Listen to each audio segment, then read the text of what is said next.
Let's go. We got primetime football in the Mile High City. The Broncos hosting the Las Vegas Raiders. Welcome into your Orange Crush podcast. Cody Roark, Rachel Vigil. You guys, we are live, which means you can put all your comments up on the screen. We will show them here today. It's a big game. I know the Broncos, it should be a gimme, right? But you can never overlook an AFC West opponent. Nick Benito talked about that in the locker room earlier this week. You can never overlook them, but I am so excited for this matchup. Yeah, no, I'm with you. And I've been saying that all week long. Can't overlook the Raiders just because it's a short week. It is an AFC West rivalry. Now, I feel like my vibe on that would be different if this was a Sunday game versus it being, hey, you just played Sunday in a tough physical game. Now you got to go play a few days later. And we know, obviously, the injury report this week, the Broncos were banged up. So no Marvin Mims tonight, no Pat Surtain, as we know, no Nate Atkins. We knew that. I think we were hopeful that Marvin was going to be back because we saw him on Tuesday. He was limited on Wednesday, but it seems like the Broncos are taking a safe approach with him for bringing him back next week against Kansas City. Yep. That game is going to be insane. I can't wait for our pods next week because there's so much to dive into with that one. But first, we got to talk about Thursday Night Football. Marvin, obviously, like you mentioned, out, which is unfortunate. And I was a little surprised considering he was limited at practice. I thought maybe, but be smart, play safe on that front, especially because it is a Raiders who have only won 2 games. But here's my thing, Darren Rizzi. Do you actually believe that things will be cleaned up this week? You know, he gets on the podium, he says it's on me, but like the players are bought in. Nobody has to worry about that after Sean complained about the 10 men on the field. Do you actually believe things will be cleaned up this week? I mean, you have to hope so, too. I mean, so much of it does go down to coaching, right? Like if you have these issues, I think when you have 10 on the field, that's just more so, coaches have to always, go through and say like, hey, punt alert or return alert or kickoff. You always have to have that, but also the players need to be aware as well. I mean, if you're not paying attention to what's going on throughout the entire course of the game, if the offense is on the field, if you're on the punt team, you should always say like, hey, I probably have to get ready to be on this at any point. So it's on the coaches and it's also on the players. I mean, the issues that we've seen have just been guys, in the return game, not staying in their lanes, trying to cheat over, and then it's leading to, guys getting crossed, and that takes 2 guys out of the equation. So as much as you'd like to have faith, it's like, hey, we're going to get this fixed. Can you truly fix all the blemishes that you've had all year in just a couple of days? I think it'll take some time, but I would hope that they're more polished. Apparently, Bill Vinovich, who's the head ref for tonight's game, calls throws a lot of flags on special teams. So we're fixing to find out here. Oh, great. My favorite thing to hear, a longer football game because of flags and penalties. That's what every fan loves.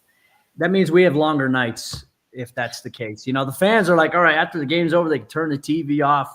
It's crazy for us. Let's give fans maybe a little bit of a peek into like our game day routine. Rach, what is your game day routine? How do you approach, like, if you got to get ready because you got to be at the stadium, but then you also have to prepare for your post-game show with altitude. So what does your game day look like? So my game day will first of all, on a Thursday, it starts right now, right? We're sitting here. I've been doing a bunch of review on the Raiders. We do our podcast. In a little bit, I'm going to sit down and film some social media content that I've got to do, right? Getting ready for the game, make sure that gets posted. And then I will head to the stadium usually 2 hours beforehand. So once I arrive, I do a bunch of social media content again, going in. Of course, the best part about getting to go down to the stadium and be a media member is getting to eat all of the food. And for primetime games, they always go big. So I'm super excited to see what we're going to have tonight.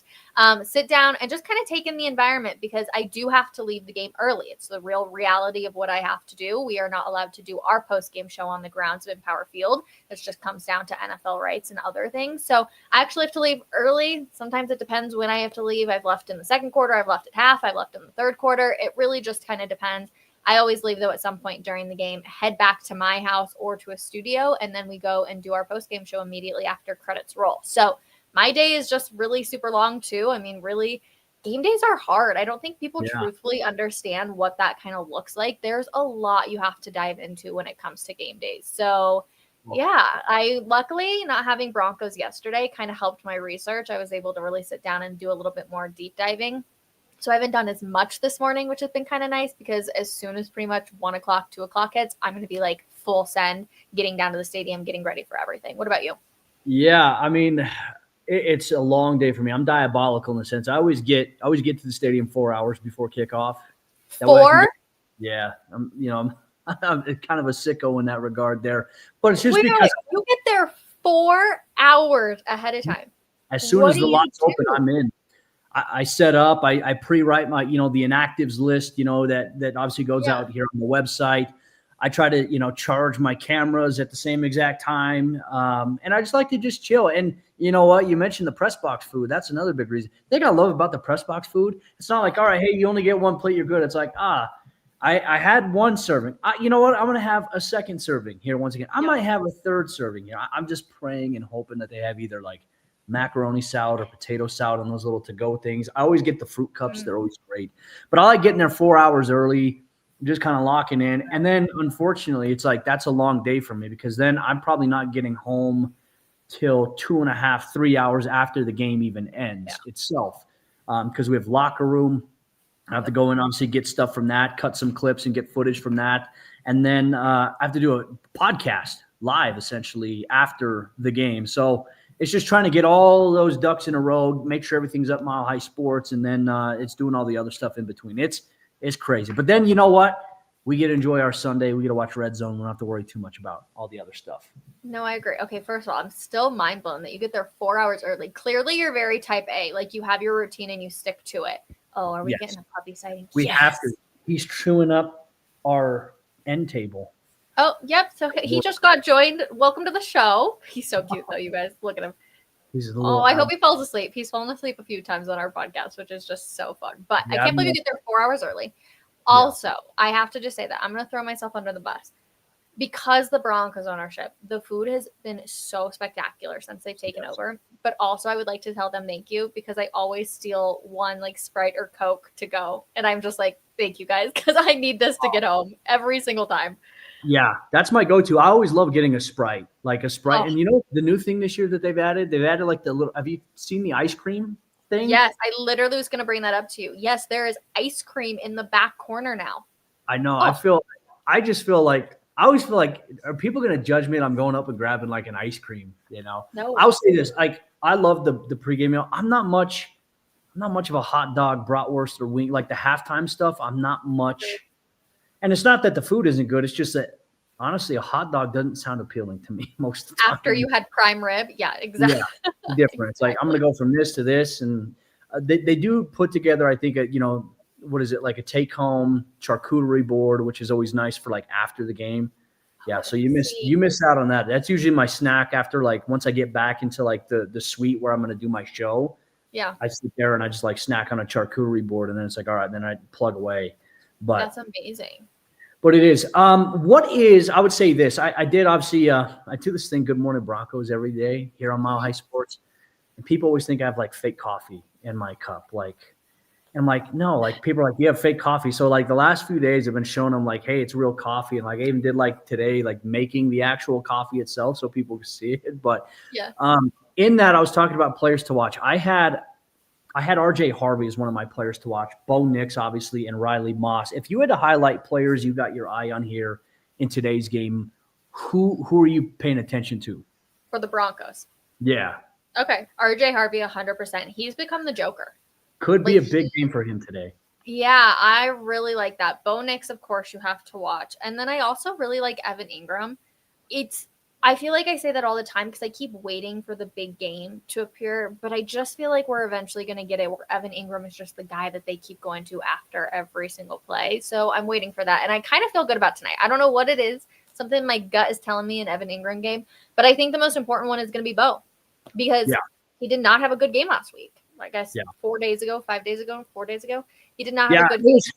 It was an okay game. He didn't have the best performance, but obviously, the 2 touchdowns certainly helps, but it wasn't his best game at all. Like they're going to they need more from him. They need more from the receivers. I think really not having Marvin is different, but that's why I'm liking RJ Harvey because now you're getting RJ matched up against the linebackers in the passing game, and they simply just don't have an answer for it. I don't know, Rachel, I'm a little more anxious for this game, I feel like, than normal just because it's such a short week. And it's like, all right, The Raiders are really healthy on the injury report. Brock Bowers looked great in his return last the week. Broncos cannot defend a tight end to save their life. No, like that's my thing is like, and they're going to move him everywhere. And look, it's not just Brock Bowers. It's, it's Mayer as well at the tight end position. That's very good. He finds a way to get open. Denver's going to have to figure out how to game plan against them. For me, it's like, are they going to move Riley run? I think the corners are going to stay in their own spots. Yeah. I think that this is why this game actually does scare me a little bit more. Like, yeah, you look at the record, you think 2-6, don't have to worry about them. The Broncos being 7-2, but like that's not actually really the case when it comes to this, because one, it's still a bit of a rivalry, which I do want to get into this conversation too. So hold on for that. But kind of everything that the Raiders do really well, the Broncos actually lack on the defensive front. So it's like, okay, we know that the defense can usually shut down a team, but can the offense actually put up points like we need them to say, okay, this team is actually legit? Like, you can't win this game 17-14 and everybody be like, oh yeah, we're 8-2. Like, the Broncos team is going to win a Super Bowl. Like, that needs to not be the case. It needs to be like 34-10. And then you sit there and say, okay, this Broncos team is legit. They're figuring out ways to win, and they're not just squeaking by every single week. So that's kind of the thing I'm paying attention to. But the tight end battle is seriously, like, this is not where the Broncos do well. They do not thrive in this position. Yeah, and I'm curious to see all week long, the message when we were in the locker room from the players isn't necessarily like scheme related. It's not like, hey, we're game planning against what the Raiders are doing. Like, they're factoring in like certain things. But really, because it's such a short week, they're like, we don't have time to go full speed like in practice against the looks that we're going to see. So a lot of it is like going back to fundamentals. Like, that was the theme, fundamentals and recovery. That was kind of the word around the locker room all throughout the week here for the Broncos. I'm curious to see how they do approach it too. And look, I even think so much of what we've talked about, like Brock Bowers, Geno Smith has been rough this season, but they still have Ashton Genty too. And the one thing that I did a crossover show with Locked On Raiders host, your boy Q. He does stuff for the Raiders. The one thing that he told me is they've not found a way to get Genty going in the ground game. At times where they'll run it, he'll rip some runs off. They go away from it. And I was like, hey, that sounds very familiar from like what we've seen. So I would like to see JK get 100 yards. That would be nice. I would feel very, very good about that game. Give JK 100 yards. Give Harvey 50, 60 yards. I would be happy with that today. I would be maybe a bold prediction here. J.K. Dobbins rushes for over 100 yards tonight. R.J. Harvey has 100 all-purpose yards in this game. Okay. So whether that's 50-50, pass catching, receiving, whether it's 70-yard touch, 70 yards on the ground, 30 yards receiving, both guys are going to have an impact of over, 200 yards combined between the two of them. I like it. I'd place that for sure. I would be happy to see that. Okay, Max Crosby. Ooh, the Can't talk about the Raiders without talking about Max Crosby. Does he worry you tonight? I mean, usually against the Broncos, he always has typically, an impactful play. Like he registers a sack anytime that they play. You have to watch out for him, obviously, in this game. He's going to work a lot against Mike McGlinchey. We'll see some matchups with Garrett Bowles, but primarily I think it's going to be McGlinchey versus Max Crosby. So I'm curious, is this where we see Mercedes Lewis placed into the game as like an extra guy? Not because you don't trust Mike in a one-on-one. I trust Mike in a one-on-one. But it's like in order to reduce the impact of what Max Crosby can do you throw an extra big body guy out there to take away? Like, that's what the Broncos have seemingly done in the last handful of matchups against the Raiders. Why change it at this point? And I think Max is going to be the most dangerous guy. Devin White at linebacker. He's missed a lot of safeties. They got Jamal Adams too playing some linebacker for them. Yeah. But this isn't necessarily a defense that I would say worries me the way that I think we used to worry about the Raiders defense, even though that they still have really good players and obviously a Max Crosby. I know there's Tyree Wilson there, but Max is the only one I think I'm really worried about. No, I agree. I actually didn't even think about using Lewis in that situation, but it does make a lot of sense, right? Sometimes I forget. Players love him too. Everybody talks about him, right? Even today, like not today, this week, Sean was getting asked about him, like, because how long he's been playing in the league, 20 years is crazy. It kind of makes sense. So, yeah, I actually do think that could be very, very beneficial. We talked to Mike about it in the locker room on Tuesday. My days are all thrown off. I'm like, wait, what day were we in the Broncos locker room this week just because of the short week? He was actually Mike's a very nice guy. Like, let me put that out there, first of all. Very, very nice, very respectful, always answers questions. Great dude. But when that question got asked, he almost stiffened up a little bit. You know, at the very end, he was just like excited for the challenge and like turned his head. And I was kind of like, okay, interesting. Yeah. Like the body language is kind of telling me a little something there. Well, even for him too, one thing he said is, he says, you know, we believe our football team has high character. We have high football character. We're going to go out there and, you know, we're excited for the challenge and the opportunity. It's like, all right, like it seems more business this week, right? And look, I think we've seen the Broncos respond well on Thursday night under Sean Payton, at least. You know, there were 2 games last year. I think people forget, like Denver had 2 Thursday night games. Yep. Denver had played, I think it was the Chargers, where they were down 20-0 at halftime. And then they came back and made it interesting late. And then they had to go play against the New Orleans Saints. Mm-hmm. Denver played arguably one of their best games of the season on Thursday night, going, you know, into that matchup. And that was on the road. So how did they come out here at home against a Raiders team that, I mean, essentially almost ended in a tie with the Jaguars? I think there was like 16 seconds left in overtime, you know, when the Raiders initially scored and they were going to go for 2 to win the game versus ending in a tie. You know, long week for those guys. And you have to travel here to Denver and you have to deal with the altitude. And so it all comes to a head here tonight. I'm excited about it. I think on paper, I'd expect it maybe in the first half to be a little tough. I hope not, though, Rachel. I hope that this is a game where the Broncos just come out on fire and we see it from like start to finish, just offense, defense, special teams. This would be the perfect opportunity for them to come in and play a complete game right now. Do what you're supposed to do so the media doesn't talk about the fact that you're not what you actually are. Like, that's, I think, where the frustration really is yes, they're 7-2, but they haven't acted like a 7-2 football team, because eventually the fourth quarter magic is going to run out. But this is an opportunity for you to shut everybody up, but you gotta win big. So I'm excited tonight for it, for sure. If you just had to put up some Bo Nix numbers, what are you thinking? Bo Nix, he typically plays pretty well against the Raiders. Also, real quick, can we please talk about how funny he was on Tuesday? Oh, he was great at the podium. Oh, my gosh. His dry sense of humor. We haven't seen that from him in a while. It was kind of nice to see. I loved it. I thought it was hysterical. I'm trying to go back to the funniest thing that he said from that. The red zone comment was, we're just, you know. Mike essentially had asked him about, you know, they didn't get in the red zone last week. And he was like, yeah, we're just saving those plays for like future weeks. Yeah, we want to score from further out just so, you know, we like the explosives. Yeah, I remember that. And then he said something along the lines of, God, I'm trying to remember what it was. It was not necessarily coming off the field.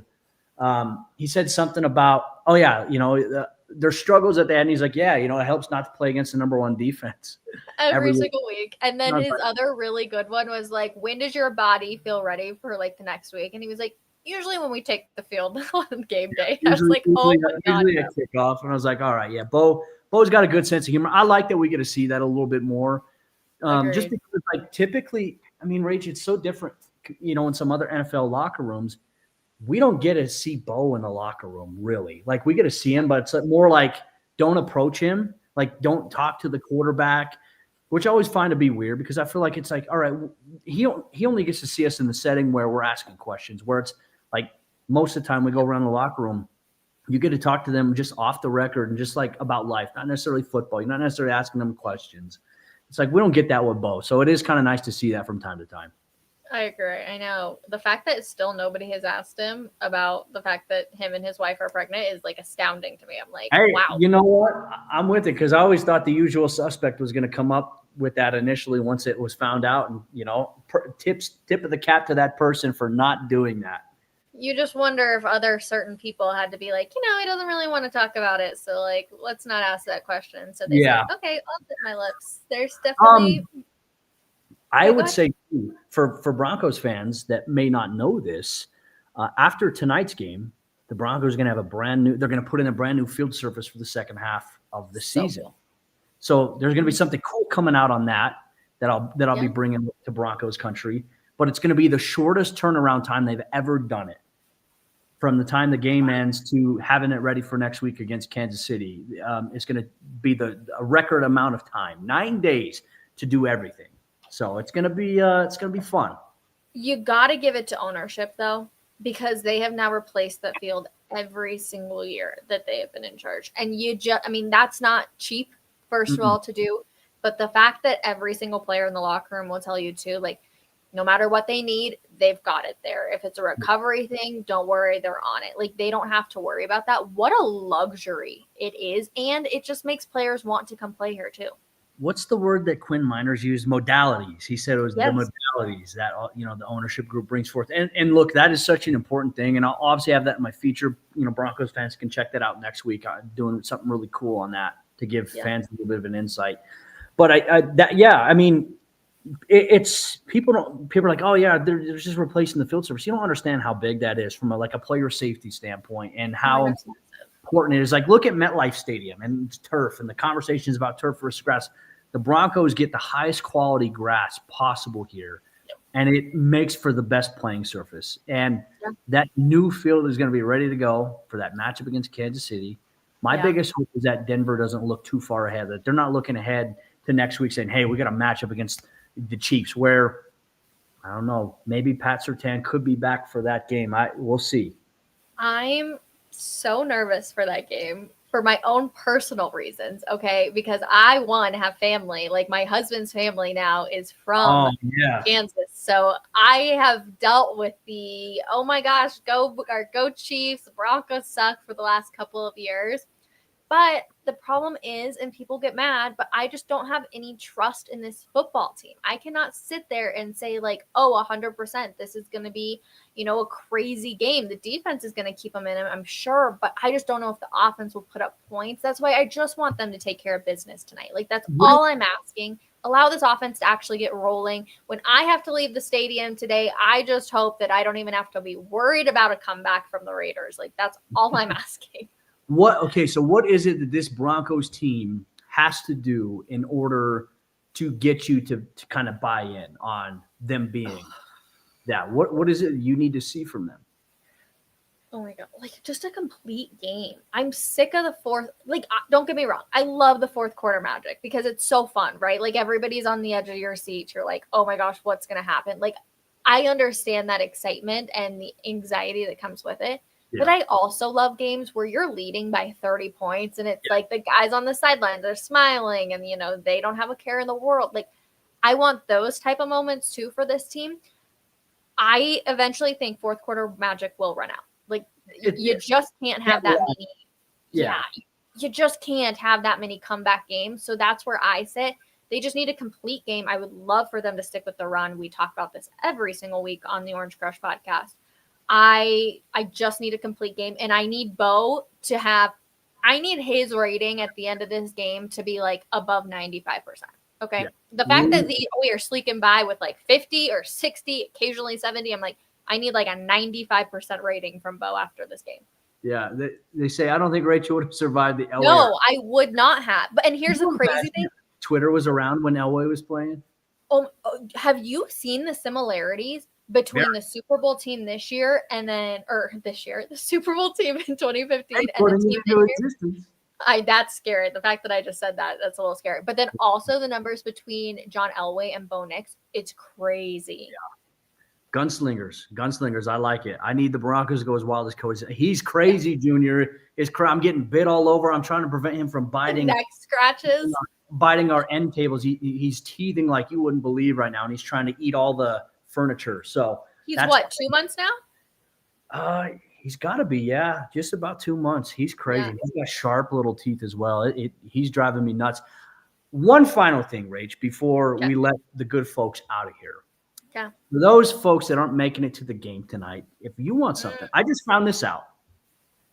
If you go to Domino's, you can get a large one-topping pizza for $6.70 if you use the coupon code, the number 67. Like, don't type it. It's just the number 6, the number 7, $6.70. Like, if this was an away game, I'd be taking advantage of it. So if you're not making it out to the game, folks, get you a one topping large pizza for $6.70. I guess we could thank like this generation for all the brain rot, because that's a really awesome coupon code. I'll take advantage of it.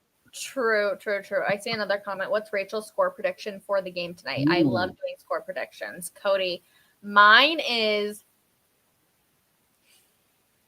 I think I'm going 24.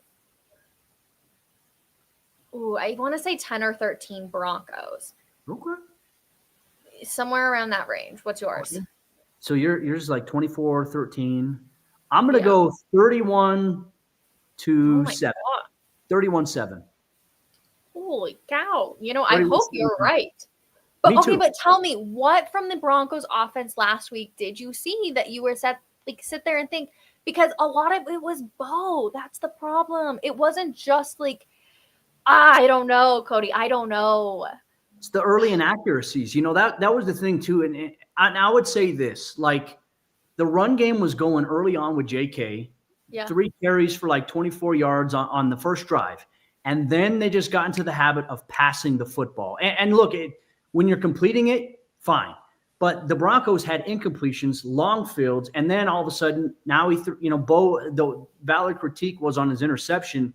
He threw that ball too far high and inside. If it was high and outside, the safety's not going to have enough time to get over there. So I just think the accuracy, you got to see the chemistry, I think, get to a better place with these guys. But I like his ability to settle in and move on from a negative play. But can't afford to start like that this week, I feel like. Just any week. Like you got to start seeing the Broncos come out and start quicker than we have so far this season. I would love to see them, if they win the toss, to take the ball. Yes. I think that would be great. We saw that against the Cowboys. That would be fantastic. A lot of people are agreeing with you, though. 31-3, 31-16, 31-0. That would be crazy. It would be great. 24-17. Yeah. That's a little too close for my liking. 100% agree. They need to win by at least 10 points in my eyes. At least. They're 9.5-point underdogs on the sports books. But, you never know with Vegas. Like, I always know, like, what the hell is Vegas? Like, what does Vegas know this week that we don't know, or something like that? But I like it. 30-plus points. Broncos win by 2+ scores, I think would be great. Let's see. Broncos defense has 5 games without allowing a touchdown, 100%. That red zone defense has been great for them. More Dre Greenlaw. We're going to see more Dre here today. I'm stoked about that. Me too. I'm a huge Dre fan, actually. Like, I like the accountability that he took after his suspension. I thought that was plausible. Obviously, his impact in the red zone last week was absolutely insane against the Texans. Like, he was involved in every single one of those plays when they were inside their own 2, like, just crazy. Nuts. Who, if you had to pick one player that you think would actually go crazy tonight besides your dog, who do you think it would be? RJ Harvey. It's the RJ Harvey game. Okay. I think he's just going to explode in this game. Here's the thing. I think we're going to see a big return from him in the kickoff game, on kick return. I think we're going to see a nice 40-plus yard return from him tonight. I think we're going to see him obviously have another pass-catching touchdown out of the backfield, and I think we're going to see him have a rushing touchdown. So I think we might see at least 2 touchdowns from the rookie. That's my bold prediction. What about you? I'm feeling a John Franklin Myers game. Ooh, I think he's going to have a big impact tonight. So, but this leads us into the question. I personally do not, and I feel like I'm going to get some hate on this, so please don't yell at me, everybody. I'm only 29 years old, okay? I was not around for the crazy Raiders-Broncos rivalry days. Like, I feel like that had shifted before I had really gotten into all of this. Do you feel that same hatred towards the Raiders? You're only a few years older than me. Yeah. I grew up hating the Raiders. Absolutely. Interesting. As a kid, I used to cry when when the Broncos lost. What was it, 59-14 at home to the Raiders? Okay. What year was this? Was that 2009, 2010? It was one of those. I think it was 2009 or 2010. Okay. I hated them. I was like, they're the devil. My grandma was like, they're not the devil. I was like, they are the devil. Like that was me as a kid. They're the worst. But I remember crying after the Broncos lost. I hate Kansas City. But see, that's where and I don't even know if I hate Kansas City. I really like Andy Reid. I'm sorry. The fact that he eats a burger after he wins the Super Bowl, I just do like him. Don't yell at me, everybody. I know. Mine is, and it's weird because once you're in the media, it kind of changes. But I remember crying when the Broncos lost to the Steelers. That was brutal. 2005? Okay? Oh, gosh, probably. That was I think the they needed to win the game to go to the playoffs, and I remember crying. That was a bad one. I'm trying to think which game that I was. was young. Because I remember 2005 when they lost to the Steelers in the AFC Championship. Yeah. And then, This I was mean, one when they would have went on to beat Seattle in the Super Bowl that year if Denver would have made it. Crazy. 2005. And then 2006, they lost to the 49ers. And then Darren Williams got killed the next night. That was brutal. That was heartbreaking. I remember waking up the next morning and seeing that all over the place. Like, there are certain memories you have, unfortunately, when people are killed or have died that you remember. He's definitely one of them. That was really hard for me to wrap my head around too. I cannot believe we haven't talked about this, considering that your dog is sitting with you right now. Tom Brady cloning his dog. I can't curse. I don't know if I could curse in here. I might be able to. I have to get permission from the boss. But what the hell is that? That's the most white people shit I've ever heard of in my life. That tells me you have won too much money. Also, he used to say he's not going to try to clone himself if he's doing this shit. It's weird. Like, I love my dog dearly. I do. But I would like for her to lay peacefully when her time comes, and I will get her a friend. That is weird. Okay, yeah. I'm sorry. It really is. Okay, I would say, what do you think would be weirder? Tom Brady clones his dog, or Tom Brady has his dog taxidermied? Oh, both are just. There's some people that get their dogs like stuffed, and I'm like, what the hell? No, that I think that actually takes the cake. That is weird. I loved my dog that passed away last year. There's no way in hell I'd ever try to clone him or stare at it as a stuffed animal in your living room. Not. Could you That's the weirdest thing I've ever seen in my life. But once again, on brand for Tom Brady. Oh, totally. I wonder if he'll be here tonight, actually. Also, I love the Thursday Night Football crew. Love them. Yeah, they were at the Nuggets game last night, courtside, drinking beer, I saw that. So fun. Fitz magic. I always love Fitz. Fitz and Andrew Whitworth are great. I don't know how I feel about Richard Sherman. Just as an analyst, there's good things that he says. I wish Aqib Talib was in that spot. It originally was supposed to be him before, obviously, the incident with his brother. But I'm glad that Aqib is making his trek back here into the media world. You saw Talib said that the Broncos are going to win the Super Bowl? I did. I love it. I love Aqib's confidence. Look, it's the hardest thing to do. Look, the odds of that happening, Rachel, are so hard for so many teams, even the great teams, right? Like, every year I think we can say, okay, well, this team's they get to the postseason, they're going to be the favorite. People don't realize how hard it is to win. There's 31 other teams trying to do the same thing that you're trying to do. The odds, the fact that I think we've been able to see that 3 times in our lifetime is great. It's remarkable. I was always dreaming too. I was like, all right, hey, growing up, I was like, I saw the Broncos win 2 Super Bowls, though I was 3 and 4 when it happened. And then I got to see them in 2015. I was like, that was great. And then my dream was, can I see the Nuggets win a championship? And they did in 2023, which was great. Yep. It's so hard. It's the pinnacle of every single sport. Dude, you're biting the hell out of me. Hey, Cody's like, okay, Rachel, stop talking because I need this dog to be off of me. He's so cute, though. Okay, one last question.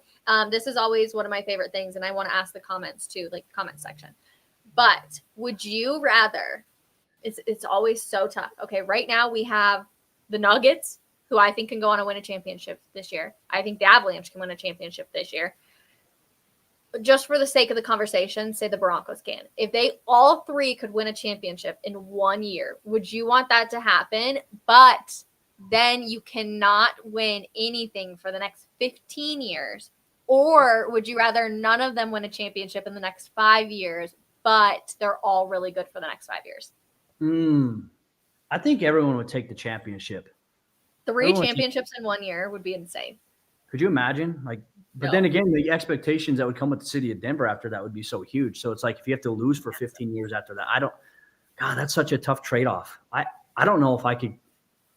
I love when the Broncos do great. It's great for me. It's great for my life, great for my job. It's job security. So I'm always hoping that they do great because it makes, my life a lot easier. So much more fun. I will tell everybody right now, bad locker rooms make this job extremely, extremely hard because nobody wants to talk to you. good locker rooms, they still don't really want to talk to you. Like, we have people that avoid us all the time the second we go into the locker room, but it's at least a little bit better. I can't imagine if they were 2-7, how bad the locker room would be. Yeah. And then I also think there's a great comment too that Junior points out here. Says, when the Broncos do great, my mental health is above average. I feel like when the Broncos do great, everything feels great in the world. It really does, because like when the Broncos are losing, because my job so much is to obviously like do shows, create content, and a lot of that is interact with fans. When fans are miserable, it makes me miserable. Like, my mental health, stop biting me. You guys really do change everything for us. Like, you are the reason we do all of this, is to be able to bring those connections to you. So truthfully, when I say it, like, that means so much. Also, on the like topic of mental health, we do obviously want to send our condolences to Marshawn Nealand and the Dallas Cowboys community after an unfortunate passing earlier this morning. So just need to put that out there too.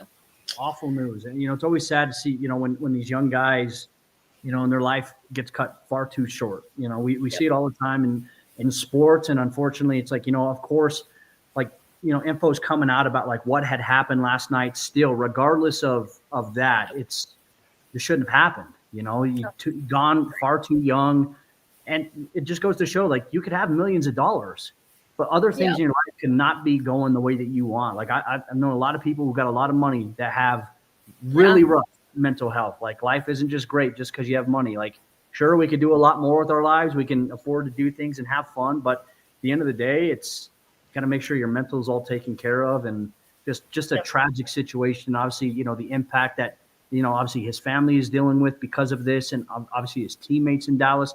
I mean, he just scored a touchdown on Monday Night Football, this past week. And so it's just there's so much more in this life to offer. And I think that's why we always have to do a great job of highlighting that these guys are human beings. They put on a football uniform for work, but they're humans. When they leave that locker room, they go back to dealing with like real life stuff, the way that we all do. It's just everything looks different, but they're all, they're humans. And I think we in the media should always do a better job of highlighting the human side, for sure. Yep. No, I 100% agree. And I think there's a lot of misconception that comes with it. Like, they are handed lots and lots of money, but the responsibility that they have with that and the pressure that they get, like, there's a reason their circles are so close and so tight.